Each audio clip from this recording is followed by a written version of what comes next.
Hello friends, welcome to the Data Engineers Club, Sumit this side. I'm sure you would be enjoying the mock interview series which is planned specially for you all because I know you have a lot of hesitation to start giving interviews.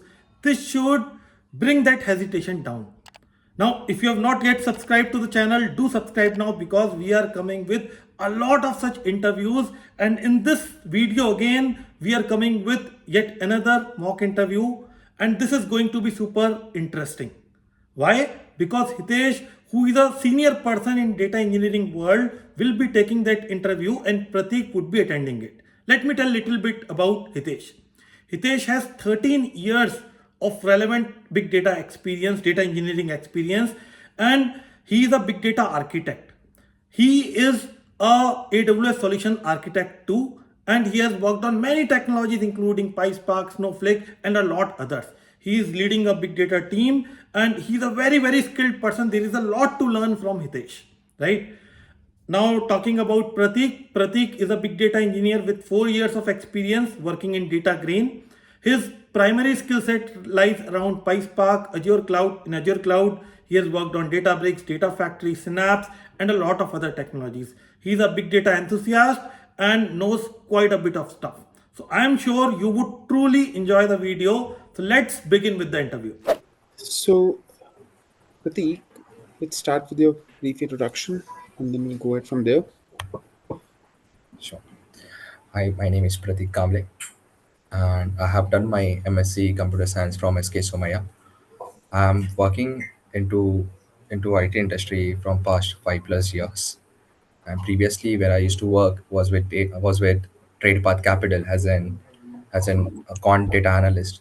And after that, I joined with the DataCan as a data engineer, and here we work with a lot of drug codes data where we get a lot of drug results, and we need to process that data and transform that data, and and the data goes to the analytics team and data scientist team for the further reportings and everything, and later we store that data to our SQL since it is a recent data that we need to be used by the client side. Okay. Yeah. So, let me give you my brief introduction and we'll go with the next round of interview questions. So, I'm Hitesh Lal. I'm working as a consultant with the and technical architect with the IDMNC. I have total 13 plus years of experience and have been into the data engineering field from last 10 plus years now. Okay. Can you talk about one of your latest projects in detail? So, what are you doing over there? And if you can talk about the business problem and the technical stack. Yeah.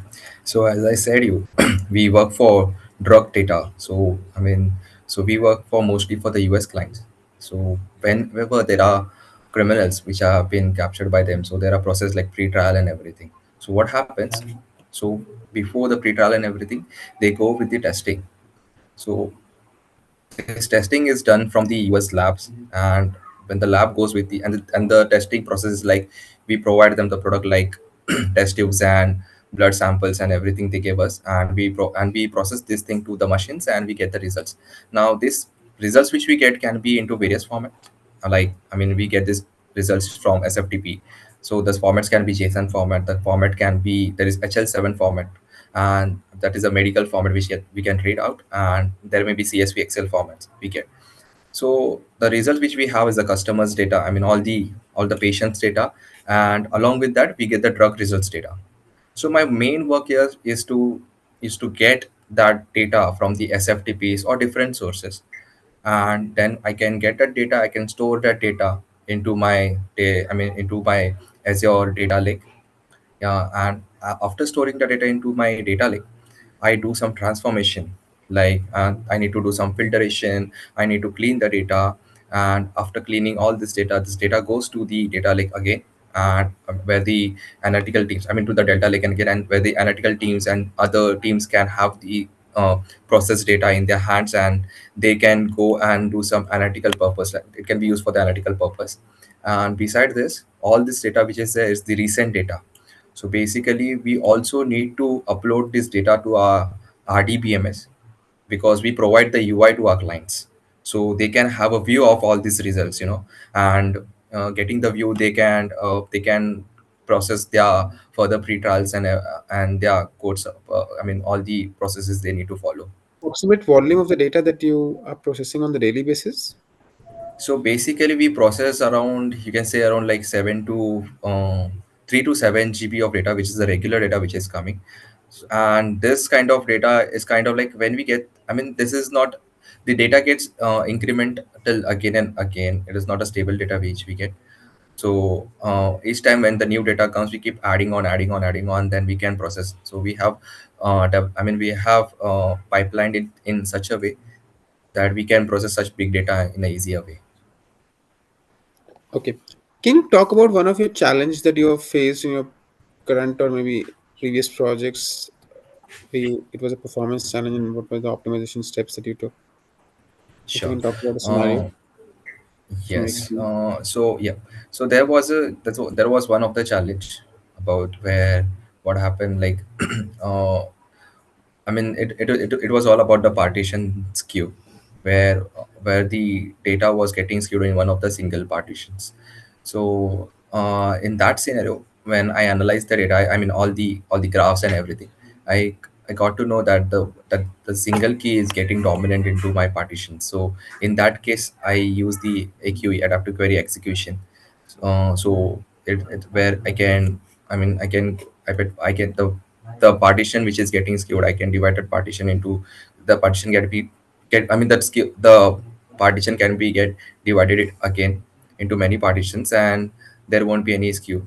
Along with that, we did many kind of I have also done the broadcast join and broadcast join, where I there was a small set of data and the last set of, like, example, as I said you, the drugs which I get will be a large amount of data and the patients will be lesser. So, all will be the distinct patients, and there can be repetitions of data, right? Like there can be Hmm. multiple tests for the for the TH, for the heroin, or you can say marijuana, every drugs. So if there are tons, there are billions and millions of rows which are there, right? So this the user data which I get is a very small. It's just, it is into small MBs of data, or you can say GBs of Volume. data. So volume of, yeah. So I can push this data and I can broadcast this data. So I can, yeah, there is no shuffling involved. So I tried here not to shuffle and have the local aggregation itself. So there is no, well, there is no that much of shuffling involved, and it can process it easier. Yes, that's all. What are the various type of joins that you used? So the joins we like the one of the is the broadcast join. Okay. And the giving so are you asking about the joins like the inner join, left No, no, outer no. join? Broadcast join and merge sort join, stuff like that. Okay, yeah, yeah. So basically, one of the is the broadcast join. Second one is the the sort merge join, and then another is the shuffle hash join and everything. Yeah. Okay. Okay. Can you explain about the storage memory in Spark? Yes. So into Sparks, for example, so I'll like to go in a such a way, like, for example, we are we are trying to get one we are trying to get the execution memory. For example, we are getting the execution memory of 2 GB. So what Mm-hmm. happens into this 2 GB? One of the memory which we get is the overhead memory. That is around 10. That will be around like 384 MB, or the 10% of the memory which for the execution memory. So it depends. Like if it is 2 GB, and if we calculate the 10 GB of it, it will be lesser. So it will take around 384 MB. Now this 2 GB is further divided into the user memory, reserve memory, and unified memories. So the storage memory and the execution memory comes into the unified memory itself, where it takes around all of this 20 GB, 2 GB. It will take around 60 GB. So this 60 GB will further divide it into two parts, like 50-50. So 30 GB will be go to the storage memory, and 30 GB will go to the execution memory. Now storage memory, and here the storage memory uh, will mostly work on the catching and and persist part of the things. whereas the execution memory will mostly work on the all the joins and transformation we will do. And more into storage memory, we can tell that like uh, I mean so as I said, like it is 50% 50% divided. For example, now this catching requires more memory. So what the storage memory can do is like it can take some amount of memory from the, from the execution memory, and vice versa. Like the execution memory also can take the memory from the storage. But here is one scenario, like the storage memory has its limitations. I mean, if the execution memory requires its memory back, if for example there are 500 memory for storage memory, and 500 MB is given to the storage memory, and 500 MB is given to the execution memory. Now what happens for the caching purpose? I required more 200 to 200 MB. So your storage memory will take some kind of since there is no shuffling involved, there is no join involved in it.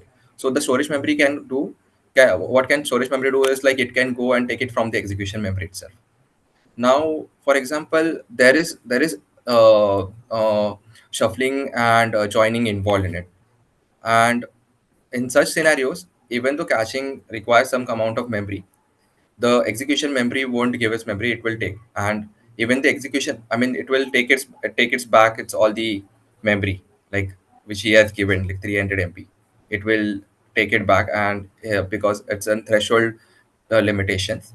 Also there is a threshold limitation of the execution memory. Even though execution memory is dominant, yeah, it can take the memory back, but it can take it's only 500 MB of memory, not more than that. That's all. Got it. Got it. What is lineage graph in Spark? Can you explain? So basically, the lineage graph captures the transformations applied in the RTDs.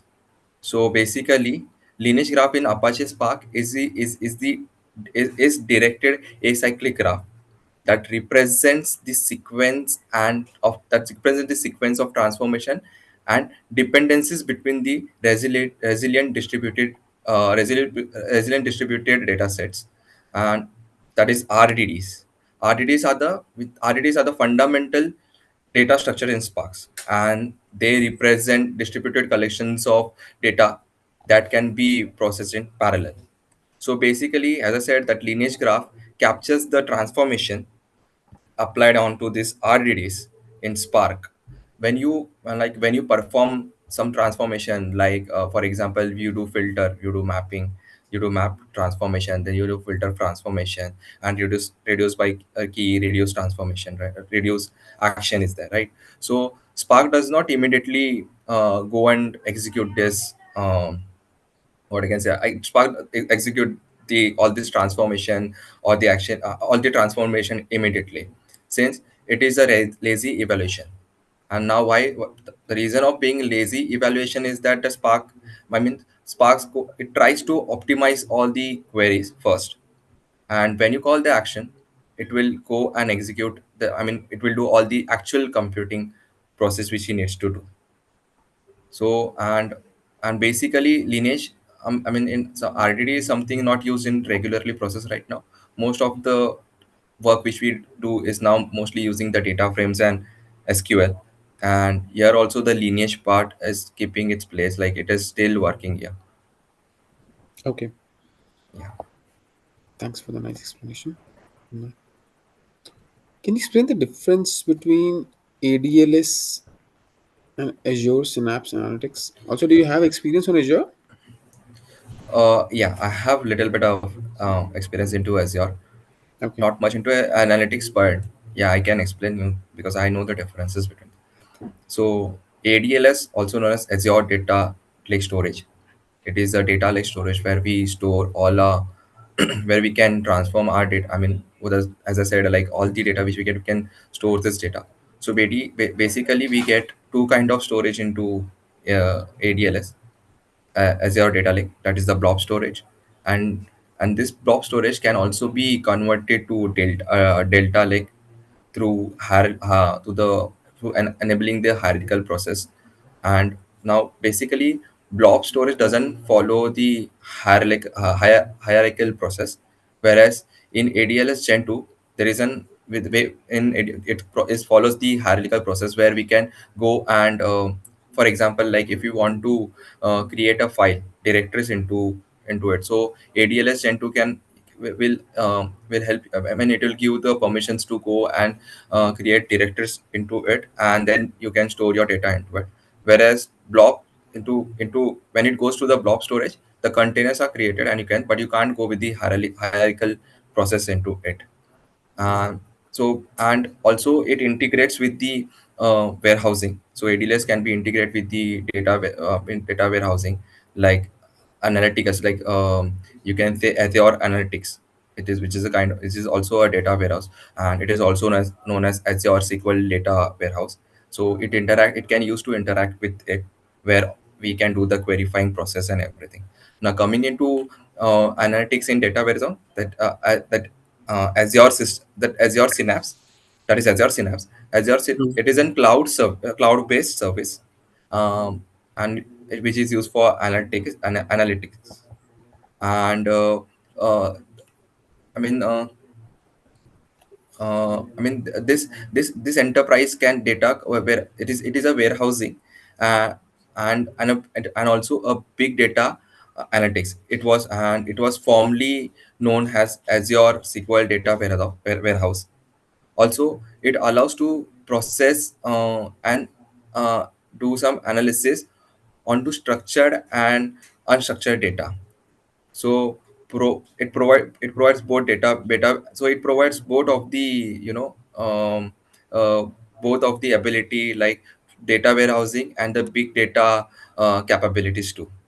Now, Synapse Analytics is designed for running complex analytical queries on structured data, and it also support data warehousing features such as data distributions, indexing, and query optimization. And along with that, it support TSQL queries and can handle both relational and non-relational data. In which scenario would you use what? In which scenario? Means, can I'm you sorry. explain talk about the use cases for ADLS and Azure Synapse? Use No, I don't have much idea about it Okay, right now, since I said you, like, I have mostly worked into ADLS itself, not into Azure. So right now I'm pursuing into Azure, got Azure it. Analytics. Yeah. Got it. Let's move ahead. Yeah. Uh, can you explain me the working of Azure Data Factory? Working of Azure Where would Data you use Factory. Azure Data Factory as? Yeah. Yeah. So now, when I'll use the Azure Data Factory, that's the question, right? Yeah. Okay. So basically, when I need to do some ETL processes, for example, now, as I said, when I'm getting this, when I'm storing this data into my data storage, now I want to do some transformation and everything, right? So for in that reason, I'll use Azure Data Factory, which gives me the capability to do all the ETL processes. Like it gives me the power to do the pipelining, like from getting the data from the source, and then storing, and from getting the data from the source and then processing it to the sink, and between that I can also do some the transformation using data flows, using data flows and everything, where like I can do the aggregation, I can do the joining and everything if I Can need you some differentiate? transformation. Got it. Sorry to interrupt. Can you differentiate between control flow and the data flow within Azure Data Factory? Can I go with the data flow first? Sure. Okay, so basically, data flow in Azure Data Factory is focused mostly on the transformation and movement of data. Like it provide a visual design to us, where, as I said, your data flow, it is into Azure Data Factory, like, so it provides a visual, it provides a visual design interface for building our transformation logics into it, and the main thing is that we don't write much code into it as we do into Databricks and everything. Now data flow, what I say, like within this data flow, like you design transformation using a set of data transformation activities and transformation and data source syncs. So basically this Hmm.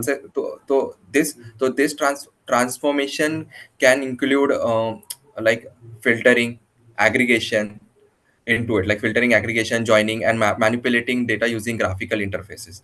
And data flow allows you to visually design the ETL process, as I said, like transform some, like from extracting the data from the source to the, and then transforming the data and loading to back to the sync. Then you can you can see and manipulate the data transfer in more graphical and intuitive way. And I mean, while control now as I am telling about the control flow is concerned with the orchestrating activities. So data flow is specifically focused on the movement and transformation of data. So Got it. like So, like, which process would be run executed after yeah. what, and once successful? So, what would be the controls? How the controls would flow? The control flow will come in the picture. But data flow is So more transformation. Yeah. yeah, so basically I mean into control flow, I mean it is more, as I said, it is more responsible for orchestrating the workflow of the data and tasks. It defines the order and conditions for extracting various activities in a pipeline and everything.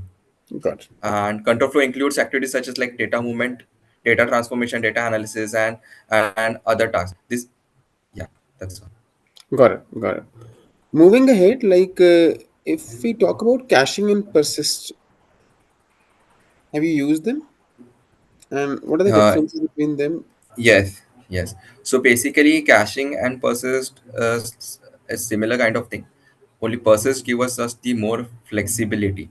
So as the term caching, it means like we go and cache data. So we can, like if you want to, if for example there is a data, or if for example we have a data frame and we store it to our into one of the data frames, like one of the variable, and you want to use that data frame again and again.